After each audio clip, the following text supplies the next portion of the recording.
Mabalo, ang bigyan.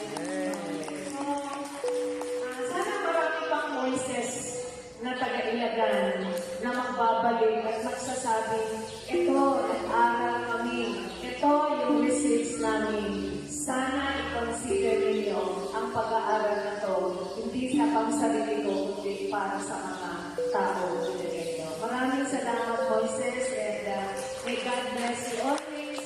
Sana nandiyan ka pa rin para sa siyudad ng Ilagan bilang isang Ilagenyo. Maraming salamat. Palakpakan po. Thank you. Tinulungan niya na tayo, pero meron pa siyang pamilienda sa atin. Akala ko nga ako ang magpapamilienda kanina. Pero, pakain na lang, ma'am. Hindi ko alam kung anong gagawin namin nila mamaya para may paabot ng aming taus-pusong pasasalamat sa istorbo po namin sa inyo kung papaano gagawin. Pero sir, sa ating NCIP na tumanggap dito sa receipts na to, palakpakan po natin si Sir Arnold, si Ma'am Janet, si dalawang Janet, na kanina nasa CP1 pa ako at tsaka yung bihis kita nagkakaroon na monitor.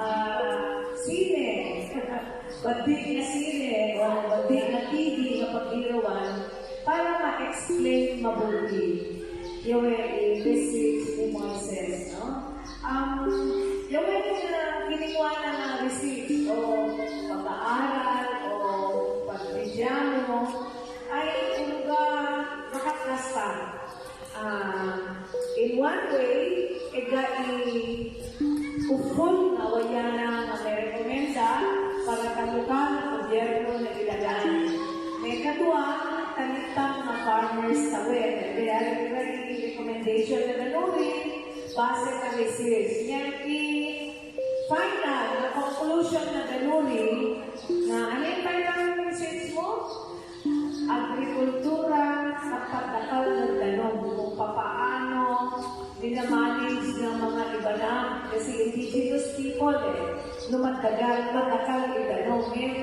Kita na represent na ganuri, magkakansino, kita na mas maumatan ng pagay. Nakatuon siya sa para sa mga city farmers talaga natin. Pero may mga aspeto ito na magagamit ng mga farmers kasi gumawa na ako ng handbook para dito. So, ayan, mamamama lang siya kung ano yung mga ibang klase ng mga proposal or mga intervention para sa mga ibang zones na nasama sa pag-aaral. Tapos ito yung ito yung tinatawag na planting calendar, no? Alam naman natin na may sarili tayong planting calendar, pero sa pag-aaral na ito, mag-propose siya na dalawang pagbabago sa planting calendar. So, meron yung flood adaptive planting calendar para sa mga zones na tinabaha. Tapos, yung mga planting calendar naman para sa mga zones na hindi tinabaha. Ayan. Tapos, gumagalaw dapat ito para makita niya kung ano yung mga activities sa bawat farm sa buong taon. Pero hindi siya gumagana ngayon dahil nakapilihan lang siya. Pero ayan. And then, ayun, diba nasabi ko kanina na may walong zones. And ito yung mga pwede na magamit ng mga farmers. So, ang gagawin lang ay sisilipin itong mapa. Tapos tinignan mo na saan yung farm mo. Tapos hahanapin mo kung anong zone siya nakalagay. Tapos kapag nahanap niya na siya, pupunta na kayo dito para titignan kung anong zone siya. Kung ano yung posibleng disenyo or ano yung mga posibleng intervention o solution para sa mga farm.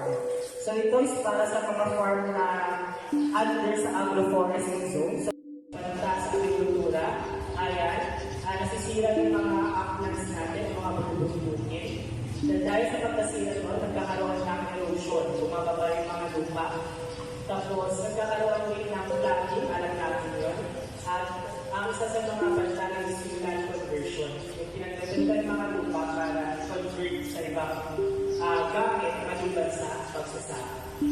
So, sinabi rin dito na hindi handa yung mga farmers natin para harapin yung banta ng pagbaha.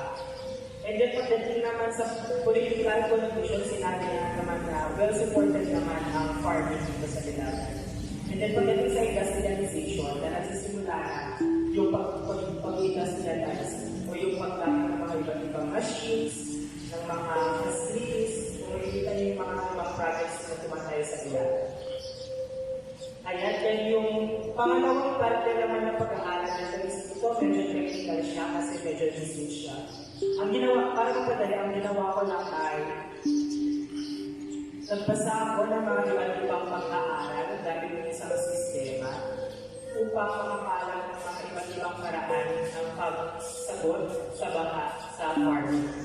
So, para makaintindi ko yun kasi may pag mag-search kasi sa internet, 30,000 yung lalabas. Hindi ko makakayari ba sa akin 30,000 na yun.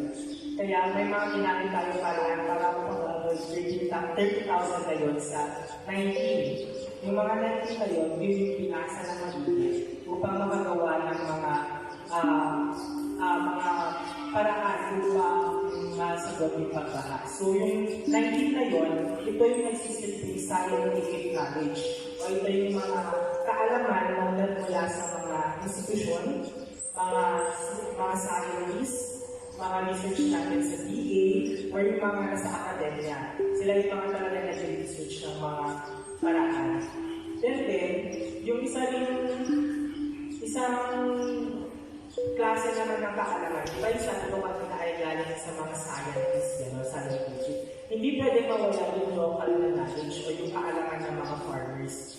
Kaya nangyari, nagkaroon tayo ng focus group discussion kasama yung tatlo nating miyembro dito. Nagkaroon tayo ng focus group discussion dyan sa taas.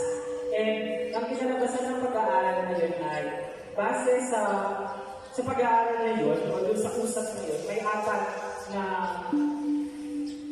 paraan kung paano tumugon ng mga ibanat sa pagbaha sa kanilang mga pagkiling. So yung una is yung tinatawag natin physical adaptation, yung physical na pamamaraan upang tumugon sa pagbaha. So may nagsabi na wala masyadong mga physical o structural na ginagawa, lalo na kung yung bukilin ay malapit sa tubig or sa ilog dahil wala naman masyado siyang tutulong kung wash out yung baha na mangyayari.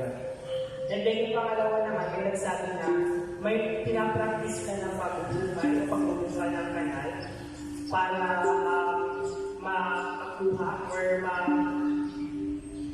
ma-arrest yung pagpasok ng tubig. Pero ang sinabi niya nga, yung bukilin na to, hindi